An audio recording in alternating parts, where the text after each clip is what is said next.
السلام علیکم ورحمۃ اللہ وبرکاتہ۔ نحمده ونصلي ونسلم على رسوله الكريم اما بعد فاعوذ باللہ من الشیطان الرجیم بسم اللہ الرحمن الرحیم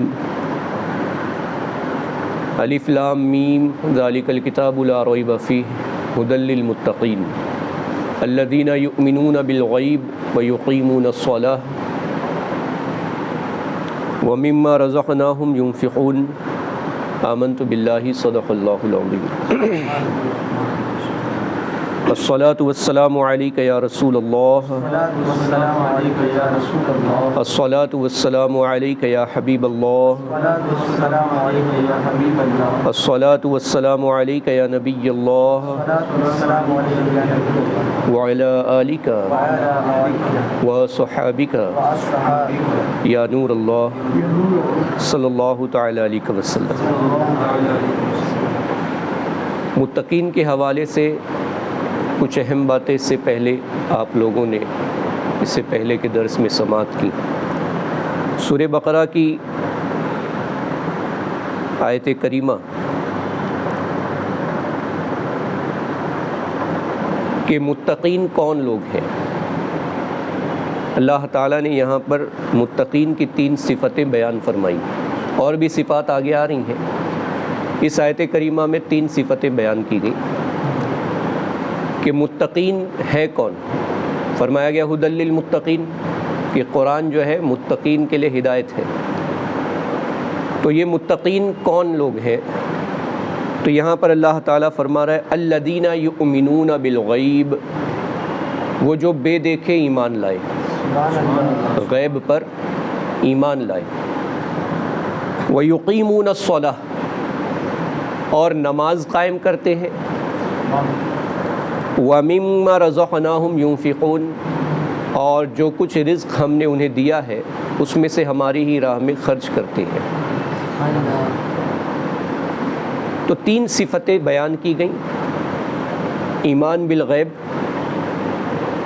اقامت الصلاۃ، اور انفاق فی سبیل اللہ، یعنی اللہ کی راہ میں خرچ کرنا اور نماز قائم کرنا، ایمان۔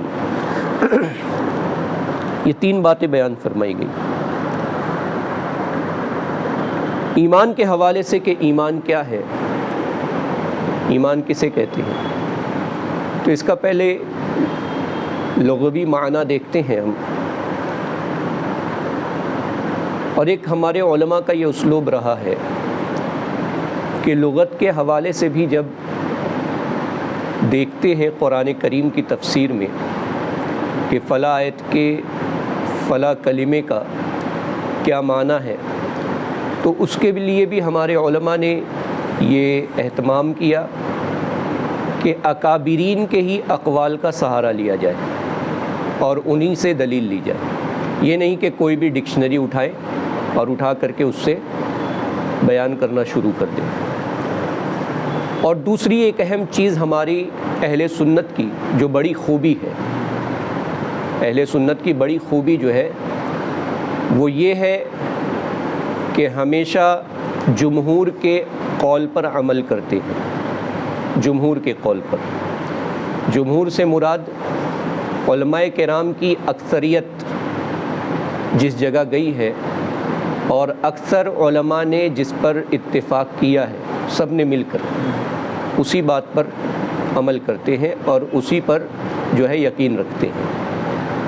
ایسا نہیں کہ کسی اکیلے آدمی نے کوئی بات کہی تو اس کے پاس دلیل نہیں تھی، دلیل ہے اس کے پاس بھی، 2-3 دلیل اس کے پاس بھی ہے۔ کسی اور نے کوئی بات کہی، کسی اور عالم دین نے، 2-4 دلیلیں ان کے پاس بھی ہیں۔ تو اب ہمیں یہ نہیں کرنا ہے کہ فلاں عالم کے پاس یہ دلیل تو ہے، وہ یہ بات تو کہہ رہے ہیں، پھر سب تم لوگ اس پر عمل کیوں کرتے ہو، اس پر بھی آ جاؤ، اس پر بھی آ جاؤ۔ جیسے ایک مثال میں آپ کو دوں، نماز کے حوالے سے کہ نماز کو جمع کرنا، 2 نمازوں کو ایک وقت میں جمع کرنا، جیسے ابھی کہیں جانا ہے تو مغرب کی نماز کا وقت ہے، عشاء کی نماز بھی مغرب میں پڑھ لیے، کہیں جانا ہے ظہر اور عصر کو ظہر میں پڑھ لیے، ٹھیک ہے، ایسے نماز کو جمع کرنا۔ تو کچھ اکا دکا ہیں جو اس بات کو مانتے ہیں، ان کے پاس دلیلیں بھی ہیں حدیثوں کی، ٹھیک ہے، دلیلیں بھی ہیں حدیثوں کی کہ حضور صلی اللہ علیہ وسلم نے ایک سفر کے موقع پر مغرب اور عشاء کو جمع کیا اور پھر حضور روانہ ہوئے، تو وہ یہ دلیل پکڑ کر بیٹھ گئے۔ اب جمہور کس پر عمل کر رہے ہیں؟ مغرب میں مغرب کی نماز پڑھیں، عشاء میں عشاء کی نماز پڑھیں، ظہر میں ظہر کی پڑھیں، عصر میں عصر کی پڑھیں، کسی کو جمع نہیں کرنا ہے۔ جمہور کس پر عمل کر رہے ہیں کہ نمازوں کو جمع نہیں کیا جا سکتا، صرف نمازیں جمع ہوں گی حاجیوں کے لیے حج کے دنوں میں، جو حج کے مخصوص ایام ہیں انہی میں جو وقت ہے اسی میں، عرفات کے میدان میں اور مزدلفہ کے میدان میں، ان دو مقام کے علاوہ اور کسی جگہ ہوگی بھی نہیں، اور کسی جگہ نماز کو جمع نہیں کیا جائے گا۔ تو اب بہت سے لوگ جو ہیں جیسے اہل سنت سے ہی نکل کر وہ اپنا الگ موقف بناتے ہیں، اپنی الگ راہ نکالتے ہیں، اور کبھی شیخ الاسلام بن جاتے ہیں، کبھی کچھ بن جاتے ہیں۔ تو یہ لوگ جو ہے اپنی الگ راہ نکالتے ہیں اور کیا سمجھتے ہیں کہ پہلے بھی تو علماء نے اختلاف کیا نا، تو میں نے اختلاف کیا تو کیا غلط کیا؟ سمجھ میں آ رہی ہے نا بات، کہ پہلے بھی علماء نے اختلاف کیا، میں نے اختلاف کیا تو کیا غلط کیا؟ غلط ہی کیا تم نے۔ کیوں غلط کیا؟ تم نے حدیثوں سے جو ہے اپنے مطلب کو حل نہیں کیا ہے، بلکہ اپنے مطلب کے لیے حدیثوں کو تلاش کیا ہے۔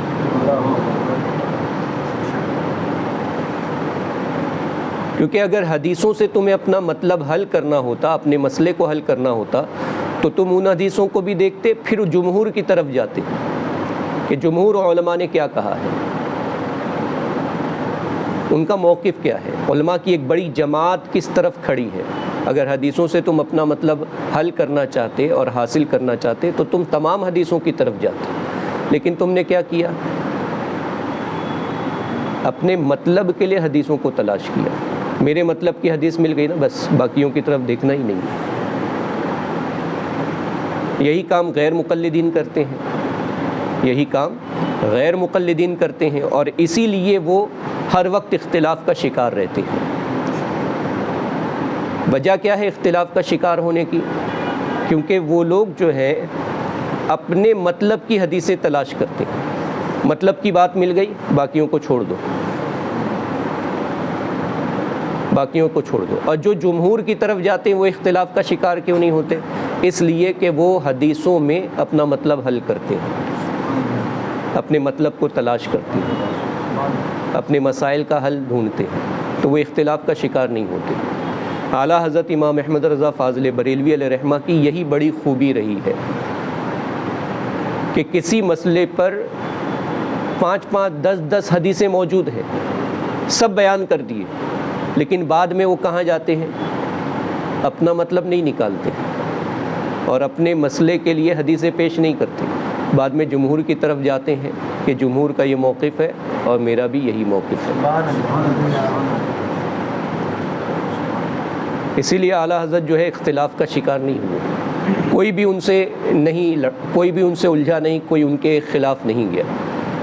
اور آج جو لوگ کر رہے ہیں حرکتیں، ان کے خلاف کیوں چلے جاتے ہیں؟ اس کی وجہ کیا ہے کہ وہ لوگ جو ہے جمہور کو چھوڑ کر اپنی الگ راہ نکالتے ہیں، اپنی الگ ڈیڑھ اینٹ کی تعمیر کرنا شروع کر دیتے ہیں۔ تو یہاں پر ہمیشہ ان معاملات کو اپنے ذہن میں رکھنا، کتنا بھی علم آ جائے، کتنی بھی معلومات آ جائے، کتنی بھی حدیثیں مل جائیں، ہمیشہ جمہور کی طرف نگاہ کرو۔ جمہور علماء کا موقف کیا ہے وہ سمجھ میں آ گیا، بس اسی پر ہم کو عمل کرنا ہے، اسی پر ہم کو عمل کرنا ہے۔ تو ایمان کے حوالے سے علامہ راغب اصفہانی علیہ رحمہ بیان کرتے ہیں کہ ایمان امن سے نکلا ہوا ہے، امن سے ماخوذ ہے، یعنی اس کا جو مادہ ہے اس کا مصدر ہے وہ امن ہے. اور امن کا مطلب کیا ہوتا ہے؟ فرماتے ہیں امن کا مطلب ہوتا ہے نفس کا مطمئن ہو جانا، اطمینان پا جانا. نفس کا یعنی جان کا، آدمی کا مطمئن ہو جانا، یعنی کوئی چیز ایسی ہے جس میں امن ہی امن ہے، اور وہ امن جب اسے حاصل ہو گیا تو اب یہ مطمئن ہو گیا. کیسا مطمئن ہو گیا؟ کہ اب اس کو نہ کوئی خوف ہے نہ کوئی غم ہے، کوئی ٹینشن نہیں ہے. امن کا معنی ہی یہی ہوتا ہے کہ امن جب آ گیا کہ بھائی فلاں علاقے میں امن قائم کر دیا گیا ہے، تو اب لوگ کس بات سے ٹینشن فری ہو جاتے ہیں؟ اب یہاں کسی کا حملہ نہیں ہوگا، کسی کا اٹیک نہیں ہوگا، کوئی ہمارے مال کو لوٹے گا نہیں، کوئی ہمارا گھر نہیں توڑے گا، کوئی ہماری جان کے ساتھ کھلواڑ نہیں کرے گا، ہماری عزت آبرو سب محفوظ ہو گئی. یہ معاملات ہوتے ہیں. تو امن کا معنی کیا ہوتا ہے؟ کہ نفس کا مطمئن ہو جانا، اور اسی سے بنا ہے ایمان، اسی سے بنا ہے ایمان. تو ایمان میں بھی یہی ساری باتیں آ گئیں کہ آدمی جب ایمان لے آیا تو اب ہر چیز سے بے خوف ہو گیا، اللہ کی امان میں آ گیا وہ، کہ اب جب ایمان لے آیا تو اب اسے جہنم کا خوف نکل گیا. اب ایمان لے آیا تو اب اسے اللہ کی ناراضی کا اب کوئی غم نہیں ہے. ایمان لے آیا تو اب وہ جو ہے اللہ کی رحمت میں مکمل آ گیا،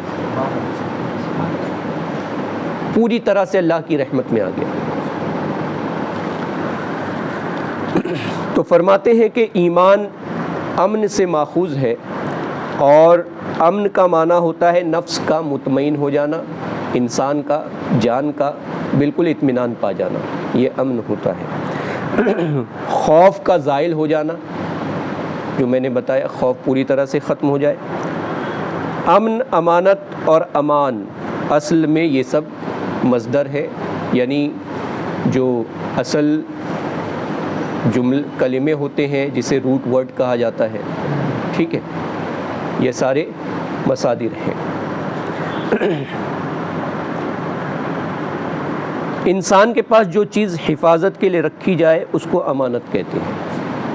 حفاظت کے لیے جو چیز رکھی جائے اس کو کیا کہتے ہیں؟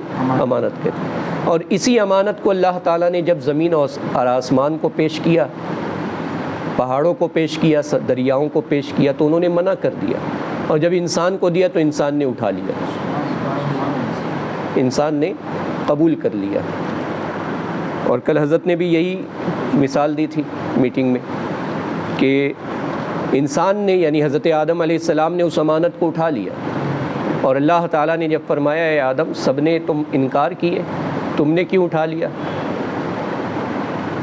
تو حضرت آدم علیہ السلام نے عرض کی مولا سب نے اپنی اپنی طاقتوں کو دیکھا، اور میں تو ہوں ہی کمزور، میں نے اپنے آپ کو نہیں دیکھا مولا، میں نے تجھے دیکھا کہ جب تو توفیق دے رہا ہے، تو امانت دے رہا ہے، تو اس کو سنبھالنے کی، نبھانے کی توفیق بھی تو ہی عطا فرمائے گا. اسی لیے ہم پڑھتے ہیں ایاک نعبد و ایاک نستعین، ہم تجھی کو پوجیں، تجھی سے مدد چاہیں، یعنی تیری عبادت میں مولا ہمیں تیری ہی مدد چاہیے. اہدنا الصراط المستقیم، تیری مدد کے بغیر ہم صراط مستقیم پر نہیں چل سکتے. تو صراط مستقیم پر جب ہمیں چلنا ہے تو پہلے ہم نے کہا اے مولا ہمیں تیری مدد چاہیے، یہ راہ پر چلنے کے لیے مجھے تیری مدد چاہیے. اور پھر ہم کہتے ہیں اہدنا الصراط المستقیم، اور میں نہیں چل سکتا مولا تو ہی چلا، تو ہی چلا. تو انسان کی عاجزی جب اس انداز کی ہوتی تو اللہ تعالیٰ کی رحمت بھی جو ہے اللہ تعالیٰ اپنی شان کے مطابق اپنے بندے پر نازل فرماتا ہے.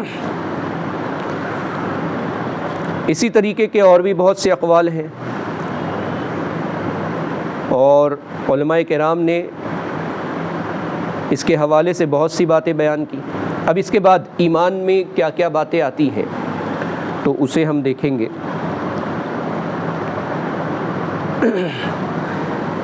کہ جبریل امین علیہ السلام جب حضور صلی اللہ علیہ وسلم کی بارگاہ میں حاضر ہوئے اور عرض کرتے ہیں کہ مجھے ایمان کے بارے میں بتائیں. ایک طویل حدیث ہے، حدیث جبرائیل، اس کا ایک حصہ میں بیان کر رہا ہوں کہ انہوں نے عرض کی کہ مجھے ایمان کے بارے میں بتائیں.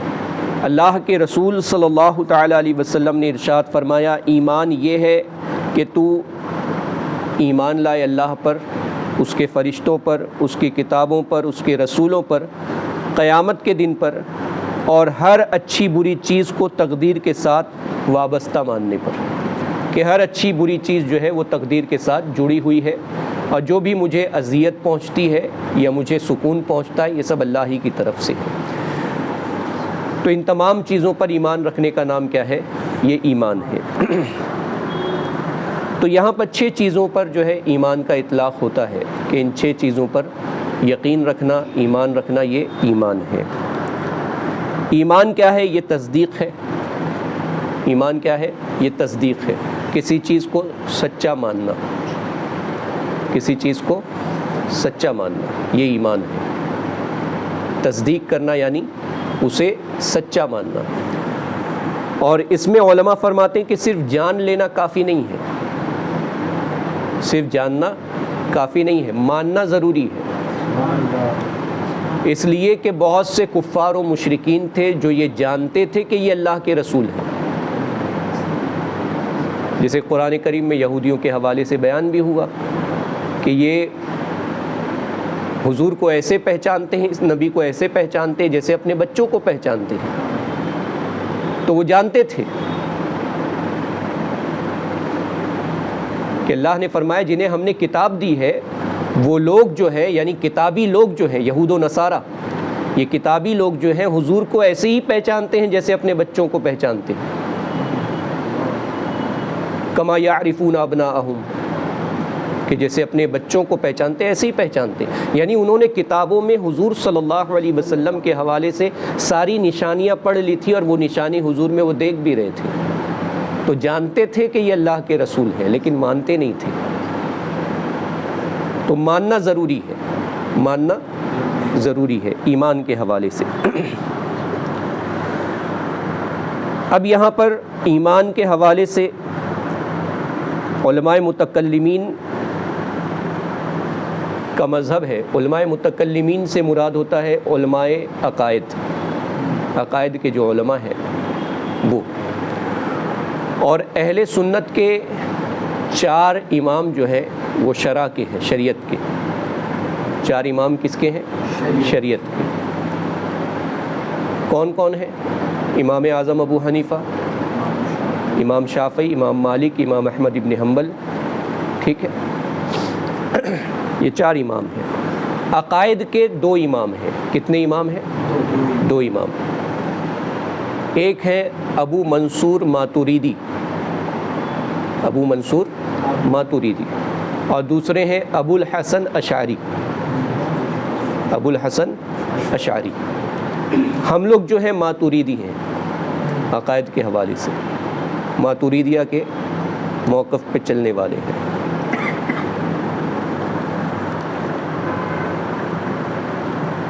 تو حضرت امام ابو منصور ماتوریدی کے حوالے سے ہم دیکھتے ہیں کہ ایمان کے بارے میں آپ کیا فرماتے ہیں۔ تو حضرت امام ابو منصور ماتوریدی علیہ رحمہ کا مذہب ہے کہ ایمان نام ہے تصدیق بالقلب کا، یعنی دل سے اسے سچا ماننا، دل سے اسے سچا ماننا۔ ایمان کیا کس کا نام ہے؟ دل سے سچا ماننا، اور اقرار اجرائے احکام، احکام مسلمین کے لیے شرط ہے، یعنی جو احکام ہے اللہ تبارک و تعالیٰ کے اس کو زبان سے اقرار کرنا، یعنی انہی تمام باتوں کو دل سے سچا جاننا اور زبان سے اقرار کرنا۔ اب اس کو اور آسان جو ہے امام اعظم ابو حنیفہ فرما رہے ہیں۔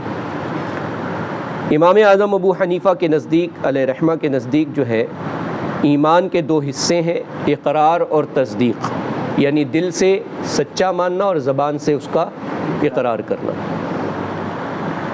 اور اس میں اتنی چھوٹ ہے کہ اکراہ کے وقت، یعنی جب کوئی مصیبت آ جائے، جان پر بن جائے، اکراہ سے مراد جو ہے جب جان کے تلف کا خوف ہو، جان کے چلے جانے کا خوف ہو، تو ایسی صورت میں اقرار اگر نہ بھی کرے لیکن دل سے تصدیق کرتا ہے تو امام اعظم کے نزدیک وہ ایمان والا کہلائے گا. امام اعظم کے نزدیک وہ، جیسے ابھی بہت جگہ موب لنچنگز ہوتی ہیں اور اکیلے مسلمانوں کو پکڑ کر کے ان سے کفریہ کلمات بلوائے جاتے ہیں، تو ایسے موقع پر اگر وہ دل میں ایمان رکھتا ہے اور جان بچانے کے لیے اگر اس کو یقین ہے کہ میری جان بچ جائے گی، اور جان بچانے کے لیے اگر وہ زبان سے کفریہ کلمات ادا کر دے تو اس کا ایمان نہیں جائے گا، اس کا ایمان نہیں جائے گا.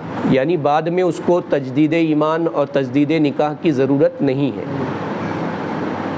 یہاں پر مسئلے میں یہ بات ہے کہ اگر کسی نے اپنی جان بچانے کے لیے، مشرکین سے بچنے کے لیے، اپنے آپ کو بچانے کے لیے کفریہ کلمات کہہ دیے، لیکن دل سے وہ یقین رکھتا ہے کہ اللہ ہی پر میرا ایمان ہے، اس کے رسول پر ہی میرا ایمان ہے اور میں ان کے تابع نہیں ہوں، بس جان بچانا چاہتا ہوں، تو ایسے نہ اس کا ایمان جائے گا، نہ اس کا نکاح ٹوٹے گا، نہ تجدید نکاح کرنا ہوگا، نہ تجدید ایمان کی ضرورت ہوگی، اس کا ایمان وہاں پر سلامت رہے گا.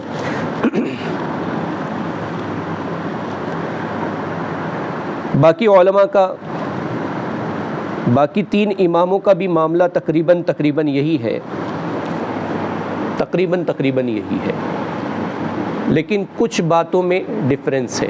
اس کو اختلاف بھی نہیں کہیں گے، اسے اختلاف بھی نہیں کہیں گے، صرف فرق کہیں گے. جیسے امام اعظم نے کیا معاملہ لیا؟ دل سے تصدیق کرنا اور زبان سے اقرار کرنا. دل سے تصدیق کرنا اور زبان سے اقرار کرنا. دل سے سچا جاننا، اللہ کو دل سے سچا جاننا، اس کے رسول کو دل سے سچا جاننا، کتابوں کو اور جتنی بھی ضروریات دین ہیں ان تمام باتوں کو دل سے سچا جاننا اور زبان سے اس کا اقرار کرنا، یہ ضروری ہے. اس میں اعمال داخل نہیں ہے، اعمال صالحہ اس میں داخل نہیں ہے، فرائض، واجبات، سنت، مستحبات یہ سب داخل نہیں ہے. باقی 3 اماموں کے نزدیک کیا ہے کہ تصدیق اقرار کے ساتھ اعمال صالحہ بھی داخل. باقی ائمہ ثلاثہ کے نزدیک، 3 اماموں کے نزدیک تصدیق اقرار کے ساتھ اعمال صالحہ یعنی نیک عمل بھی ضروری ہے. لیکن ان کے نزدیک یہ بھی ہے کہ اگر کوئی واجبات چھوڑ دے تو اس سے کافر نہیں ہو جاتا، اس سے وہ کافر نہیں ہوگا بلکہ فاسق ہوگا. اور یہی مسئلہ ہمارے یہاں بھی ہے، بس یہ کہ ہم نے اسے بیان نہیں کیا اور انہوں نے بیان کیا. تو ان سے جب کہا گیا تو پھر ایمان میں آپ نے نیک اعمال کو کیوں داخل کیا؟ تو انہوں نے کہا کہ کمال ایمان بتانا بھی تو ضروری ہے نا، کمال ایمان بتانا بھی تو ضروری ہے نا، کہ آدمی کامل مومن کب ہوگا؟ جب اچھے اعمال کرے گا، جب اچھے اعمال کرے گا تب کامل مومن ہوگا. اور امام اعظم نے اسے کیوں نہیں لیا؟ یہ معاملہ ہمارے یہاں بھی ہے کمال ایمان کا، لیکن امام اعظم نے کیوں نہیں لیا؟ امام اعظم نے کہا جو نفس ایمان یعنی اصل جو ہے نا، مین بیج، جب ایمان کی بات ہو رہی ہے تو مین چیز کی بات ہوگی. اعمال دوسرا حصہ ہے، اس کو جو ہے الگ حصے میں رکھا جائے، اسے الگ حصے میں رکھا جائے. ایمان کو اس لیے انہوں نے رکھا کہ اسی سے بندہ یا تو مسلمان ہوگا یا کافر ہوگا، مانے گا تو مسلمان، نہیں مانا تو کافر. اور اعمال سے جب وہ اسلام سے باہر نہیں ہو رہا ہے اعمال چھوڑنے کی وجہ سے، تو اس کو ایمان کا حصہ کیوں بنائے؟ سمجھ گئے نا، یہ فرق ہے. بات دونوں جگہ سے گھوم کے کہاں آ رہی ہے؟ وہیں آ رہی ہے. اور کامل مومن، ایسے سب مومن ہیں. کامل مومن کون ہے؟ جس کے اعمال زیادہ اچھے ہیں، جس کے اعمال زیادہ اچھے ہیں. بس یہی فرق جو ہے ہوتا ہے. اور اختلاف بھی جو کہتے ہیں نا چاروں مسلک میں اختلاف ہے، تو اختلاف صرف بولنے کے لیے ہے، ورنہ وجہ یہی سب آتی ہے. صرف بولنے کے لیے وجہ یہی ہے. درود شریف نماز میں ہم پڑھتے ہیں، حنفی پڑھتے ہیں نا، امام شافعی نے اسے فرض کر دیا، امام اعظم نے اسے سنت رکھا. امام شافعی نے کیا کیا؟ اسے فرض کیا. پڑھ تو دونوں رہے نا، پڑھ تو دونوں رہے، لیکن صرف فرق کیا آیا اب کسی شافعی نے درود نہیں پڑھا تو اس کی نماز نہیں ہوئی، حنفی نے نہیں پڑھا تو اس کی نماز ہو گئی۔ فرق صرف یہی آیا، اور اسی کو مسلکی اختلاف کا نام دیا گیا، ورنہ یہ اختلاف جھگڑے والا اختلاف نہیں ہے، بلکہ یہ اختلاف علمی ہے اور رحمت والا ہے۔ ٹھیک ہے،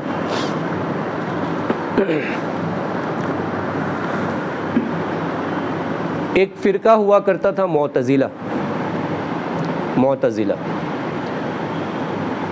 اور خارجی، یہ دو فرقے شروع کے زمانے میں تھے، اور تیسرا تھا شیعہ جو ہیں شروع سے ہی علم سے جاہل رہے ہیں، ان کے یہاں آپ کو تفسیر کی کتابیں، حدیث کی کتابیں اور شروحات جو ہیں حدیثوں کی، یہ آپ کو نہیں ملے گی۔ ان کے یہاں گڑھی ہوئی باتیں بہت ملیں گی، نئے نئے واقعات لے آئے، یہ لے آئے، یہ شروع سے ان کا چل رہا ہے، شروع سے ہی چل رہا ہے، یعنی لاکھوں لاکھ حدیثیں انہوں نے گڑھی تھی، لاکھوں لاکھ حدیثیں، بہت حدیثیں گڑھی انہوں نے۔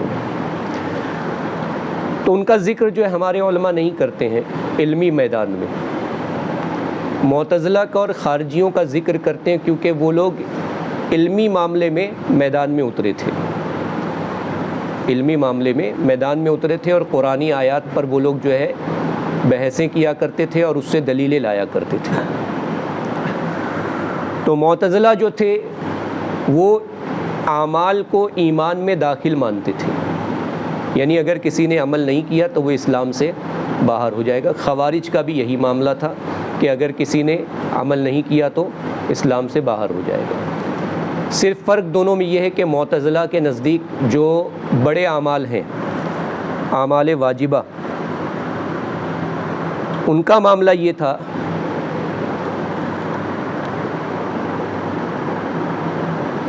کہ ان کے نزدیک واجب اور مستحب سب عمل ایمان میں داخل ہے، یعنی مستحب بھی چھوڑا تو ایمان سے نکل گیا۔ اور خارجیوں کے نزدیک جو تھا وہ اعمال واجبہ جو تھے ان کے نزدیک وہ اسلام میں داخل تھے، ایمان میں داخل تھے، اور چھوٹے گناہ بھی اگر کسی نے کیا، گناہ صغیرہ بھی کیا تو وہ بھی اسلام سے نکل گیا۔ یعنی وہ لوگ جھوٹ بھی بولنے کو کفر سمجھتے تھے، غیبت کرنے کو کفر سمجھتے تھے، یہ ساری چیزیں ان کے نزدیک تھی۔ تو بہرکیف یہ وہ مذاہب ہے جو اہل سنت سے خارج ہیں، صرف میں نے اس لیے بیان کر دیا کہ اس زمانے میں، ابتدائی زمانے میں یہ لوگ بھی رہے اور ایمان کے حوالے سے انہوں نے بھی بحثیں کی۔ ہمیں اس پر عمل کرنا ہے۔ اب کنکلوژن جو ہمارا ہے وہ کیا ہے کہ عمل ہمیں اس پر کرنا ہے کہ میں ایمان لایا اللہ پر، اس کی کتابوں پر، اس کے فرشتوں پر، اس کی کتابوں پر، اس کے رسولوں پر، قیامت کے دن پر، اور تقدیر کی اچھائی برائی سب اللہ ہی کی طرف سے ہے، اس بات پر ایمان لایا، مرنے کے بعد دوبارہ زندہ کیے جانے پر ایمان لایا، اس پر ایمان رکھیں۔ اور سب سے اہم کہ رسول اعظم صلی اللہ علیہ وسلم کو ہر اس بات میں سچا ماننا کہ حضور صلی اللہ علیہ وسلم اللہ کی طرف سے جو کچھ لے کر آئے سب حق ہے، یعنی حضور صلی اللہ علیہ وسلم کو سچا ماننا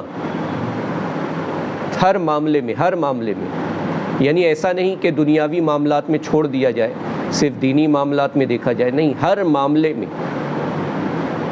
معاملے میں سچا ماننا، یعنی حضور صلی اللہ علیہ وسلم کا ہر عمل، اگرچہ کوئی ایسا بھی عمل حضور صلی اللہ علیہ وسلم کا رہا ہو جس میں حضور نے صحابہ کو پوری اجازت دی تھی کہ تم چاہو تو اسے کرو، چاہے تو نہ کرو، لیکن حضور صلی اللہ علیہ وسلم اس کے نہ کرنے پر راضی ہیں، لیکن صحابہ کو چھوٹ دی، اور حضور چاہ رہے ہیں کہ یہ عمل نہ کیا جائے، تو حضور ہی اس معاملے میں سچے ہیں، اس معاملے میں حضور ہی سچے ہیں اور حضور ہی حق پر ہیں۔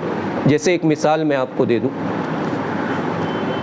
کہ پہلے لوگوں کا یہ طریقہ ہوا کرتا تھا کہ وہ لوگ کھجور کے درختوں میں بھی نر مادہ سیٹ کیا کرتے تھے، اور نر کھجور کا جو درخت ہوتا تھا اس کی جو ایک شاخ ہوتی تھی، ایک ڈنٹھل ہوتی تھی، اسے مادہ کھجور کے درخت کے اندر ڈال دیا کرتے تھے۔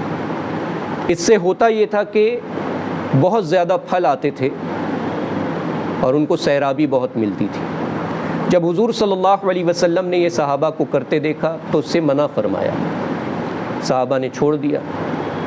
تو اس سال یہ ہوا کہ اس سال جو سیرابی تھی وہ کم ہوئی، پہلے کی طرح منافع نہیں ہوا۔ تو صحابہ کرام نے جب حضور صلی اللہ علیہ وسلم کی بارگاہ میں یہ معروضہ رکھا تو حضور نے فرمایا، میں دینی معاملات میں جو بھی بات کہوں اسے لے لو، اور دنیاوی معاملات میں میری رائے ہے، تم چاہے تو کرو چاہے تو چھوڑ دو۔ تو ایسے بھی جو معاملات ہیں نا، ایسے بھی جو معاملات ہیں، اس میں بھی حضور ہی حق پر ہیں، حضور ہی حق پر ہیں۔ اس میں فائدہ نہیں ہوا کوئی بات نہیں، تم کھجور کو ملا کے کرو یا الگ کر کے کرو، دینے والی ذات تو اللہ ہی کی ہے نا۔ پھلوں کو کون پیدا کرتا ہے؟ اللہ ہی پیدا کرتا ہے۔ اگر صبر کرتے پریشان نہ ہوتے کہ اس سال نہیں ہوئی تو اللہ تعالیٰ اس صبر کے بدلے میں دوسرے سال اور زیادہ تمہیں عطا فرماتا۔ تو ایسے معاملات میں بھی حضور ہی حق پر ہیں۔ تو ہر معاملے میں اللہ کے رسول صلی اللہ علیہ وسلم کو سچا ماننا یہ ہم سب کے لیے بے پناہ ضروری ہے۔ کسی بھی معاملے میں ہم جو ہے حضور صلی اللہ علیہ وسلم کے حوالے سے نہ شک کر سکتے ہیں اور نہ ہی حضور صلی اللہ علیہ وسلم کے حوالے سے ہمیں کوئی شبہ والا گمان ہو سکتا ہے۔ ہر معاملے میں سچے ہیں۔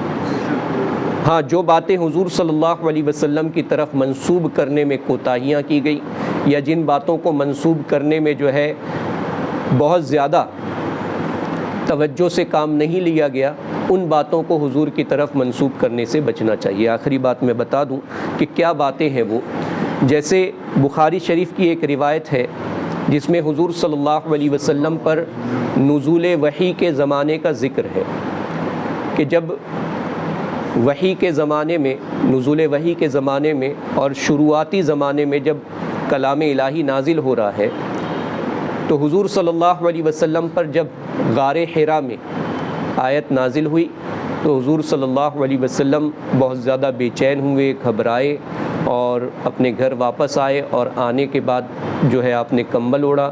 پھر حضرت سیدہ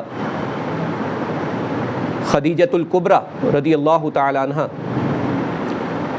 حضور صلی اللہ علیہ وسلم کو ورقہ بن نوفل کے پاس لے کر گئیں، اور پھر حضور نے اپنے معاملات کو ان کے پاس رکھا۔ انہوں نے پھر حضور کو چیک کیا اور پھر ساری باتیں بتائی کہ یہ نبی ہیں، ان پر جو آنے والا آیا وہ فرشتہ ہے۔ تو ایسی سب روایتیں اگرچہ بڑی کتابوں میں مذکور ہیں، بڑی کتابوں میں مذکور ہیں، لیکن پھر بھی ان سے ہمیں بچنا چاہیے۔ اسی طرح اور بھی روایت آپ کو دیکھنے ملے گی، سیرت مصطفیٰ وغیرہ آپ پڑھ لیں گے، سیرت کی کتابیں، تو اس میں آپ کو ایسی روایتیں ملیں گی کہ حضور صلی اللہ علیہ وسلم نے کئی بار جو ہے اپنے آپ کو چاہا کہ میں پہاڑ سے خود کو گرا دوں، ٹھیک ہے، پہاڑ سے خود کو گرا دوں، یہ روایتیں بھی بیان کی جاتی ہیں۔ تو ایسی باتیں جو منسوب کی جا رہی ہیں اس میں احتیاط کی ضرورت ہے، احتیاط کی ضرورت ہے۔ کیوں احتیاط کی ضرورت ہے؟ وجہ یہ ہے کہ جب بخاری شریف کو ہم نے اٹھا کر دیکھا کہ یہ سند کیا ہے اس کی، تو سند علماء کو کیا ملی؟ سند یہ ملی کہ امام زہری کے واسطے سے ہمیں یہ پہنچا ہے، امام زہری کے واسطے سے ہمیں یہ خبر پہنچی ہے۔ تو محدثین کا ایک اسلوب رہا ہے، اگر وہ ان یا قولا یا حدثنا استعمال کرتے ہیں تو وہ روایت جو ہے سند اور چین کے اعتبار سے حضور صلی اللہ علیہ وسلم تک پہنچتی ہے۔ اور جب وہ بلغا کہتے ہیں کہ فلاں سے ہم کو پہنچی ہے، فلاں سے ہم کو پہنچی ہے، تو وہاں پر جو ہے معاملہ تھوڑا ڈاؤٹ فل ہوتا ہے کہ یہ حضور تک پہنچا ہے یا نہیں۔ اور امام زہری وہ محدث ہیں جنہوں نے حدیث کی بنیاد رکھی ہے، علم حدیث کی بنیاد رکھی، یعنی ان سے پہلے علم حدیث کی بنیاد رکھنے والا کوئی نہیں ہے۔ امام شہاب الدین زہری علیہ رحمہ جو ہے وہ جلیل القدر تابعی ہیں جنہوں نے علم حدیث کے حوالے سے سب سے پہلے بنیاد رکھی، اور انہی کی طرز پر سارے محدثین کھڑے ہوئے، بعد کے جتنے محدثین ہیں انہی کے طریقے پر کھڑے ہوئے۔ لیکن امام زہری کی کچھ بلاغات ہیں، اور ان بلاغات کو محدثین نے سرے سے منع کر دیا کہ اس پر اعتبار نہیں کیا جائے گا۔ امام زہری کی بھی انہی باتوں پر اعتبار کیا جائے گا جو امام زہری نے حضور صلی اللہ علیہ وسلم تک عن کے ذریعے یا حدثنا کے ذریعے پہنچائی ہو، اسی پر عمل کیا جائے گا، باقی کسی بات پر عمل نہیں کیا جائے گا۔ تو یہ بات میں نے اس لیے بیان کی کہ کبھی کسی نے پڑھا یا کہا تو آپ یہ کہو گے کہ یہ کیسے ہو سکتا ہے کہ ایک نبی، اللہ کے نبی ہیں، وہ بھی کون سے نبی؟ سید المرسلین، کون؟ اللہ کے محبوب، کون جن کے لیے ساری کائنات کو بنایا گیا، وہ یہ کریں گے کہ اپنے آپ کو پہاڑ سے جا کر گرا دیں؟ وہ ایسا سوچیں گے کبھی؟ کیا وہ نبی جو نبی آخر الزماں ہے وہ پریشان ہو کر کے ورقہ بن نوفل اگرچہ ایمان والے تھے لیکن تھے تو عیسائی، ان کے پاس جائیں گے اپنی پریشانی لے کر کے، جو سب خود جو ہے سب کی پریشانیوں کو حل کرنے آئے ہیں؟ کیا وہ جائیں گے ان کے پاس بیٹھنے؟ ہرگز نہیں۔ بلکہ معاملات یہ ہوئے ابن ہشام وغیرہ، تاریخ ابن ہشام، سیرت ابن ہشام وغیرہ میں جو صحیح معاملات ہیں وہ یہی ہیں۔ انہوں نے کہیں بھی حضور کا ذکر نہیں کیا کہ حضور نے اپنے آپ کو کبھی گرانا چاہا یا خودکشی کی کبھی کوشش کی ہو معاذ اللہ، اس کا ذکر نہیں کیا۔ اور انہوں نے یہ ذکر کیا کہ ورقہ بن نوفل کے پاس حضور نہیں گئے تھے بلکہ حضرت خدیجہ خود گئی تھی، اور حضور جب خانہ کعبہ کا طواف فرما رہے تھے تو ورقہ جو ہے حضور سے وہاں ملے، اور انہوں نے کہا کہ آپ کی خاتون ہمارے یہاں آئی تھی۔ اب چونکہ وہ بہن تھی، چچا زاد بہن تھی ورقہ بن نوفل کی، حضرت خدیجہ، تو گئی تھی اپنے بھائی کے پاس کہ یہ کچھ علم رکھتے ہیں، چل کر ان سے پوچھا جائے۔ تو انہوں نے کہا کہ ان پر اگر ایسا معاملہ ہے تو وہ اللہ کے نبی ہیں، اور ان کے ساتھ پھر یہ معاملات ہوں گے۔ تو انہوں نے طواف کے وقت حضور سے ملاقات کی اور کہا کہ خدیجہ میرے پاس آئی تھی اور یہ بات کہی، کیا یہی ہے؟ حضور نے فرمایا ہاں یہی بات ہے۔ تو انہوں نے پھر حضور سے وہ ساری بات کہی کہ آپ نبی ہیں، اور جب نکالا جائے گا کاش میں اس وقت ہوتا تو آپ کی مدد کرتا، لیکن حضور کبھی نہیں گئے، حضور مدد کے لیے کبھی نہیں گئے۔ یعنی اندازہ لگائیں کہ ابھی اعلان نبوت نہیں ہوا ہے، ابھی وحی نازل نہیں ہو رہی ہے، اور حالات ایسے ہیں کہ روزگار کا معاملہ بالکل خستہ چل رہا ہے، تجارت کا معاملہ خستہ ہے۔ حضرت حضور صلی اللہ علیہ وسلم کے چچا ابو طالب نے کہا بھی کہ جا کر خدیجہ سے کہو کہ اس بار آپ کو بھیج دے، حضور نہیں گئے مدد مانگنے، حضور کبھی کسی کے دروازے نہیں گئے، خود سے لوگ آئے ہیں، اور حضرت خدیجہ کا پیغام بھی تجارت کے حوالے سے خود سے پہنچا حضور تک، حضور کبھی نہیں گئے۔ تو اس میں کیسے حضور چلے جاتے، جبکہ حضور خود اس کے انتظار میں غار حرا جایا کرتے تھے اور کئی کئی دن وہاں عبادت کیا کرتے تھے کہ اب وحی کا نزول ہونے والا ہے اور اللہ تبارک و تعالیٰ اپنا پیغام نازل کرنے والا ہے۔ حضور اسی کے انتظار میں جا رہے ہیں، اور جس کے انتظار میں جا رہے ہیں تو پھر یہ کیسے ممکن ہے کہ حضور اس سے پریشان ہو کر کے بھاگتے رہیں؟ تو بہرکیف یہ باتیں ہیں۔ تو ایمان کے حوالے سے اس بات کو ہمیشہ یاد رکھیں کہ اللہ کے رسول صلی اللہ علیہ وسلم جو کچھ اللہ کی طرف سے لائے سب سچ ہے، اور حضور صلی اللہ علیہ وسلم اپنی ہر بات میں سچے ہیں، حق ہیں۔ اس بات پر ایمان رکھنا، یقین رکھنا، اس کی تصدیق دل سے کرنا اور زبان سے اس کا اقرار کرنا، یہ ایمان ہے۔ اللہ تعالی ہم سب کو عمل کی توفیق عطا فرمائے۔ وآخر دعوانا ان الحمد للہ رب العالمین۔ السلام علیکم۔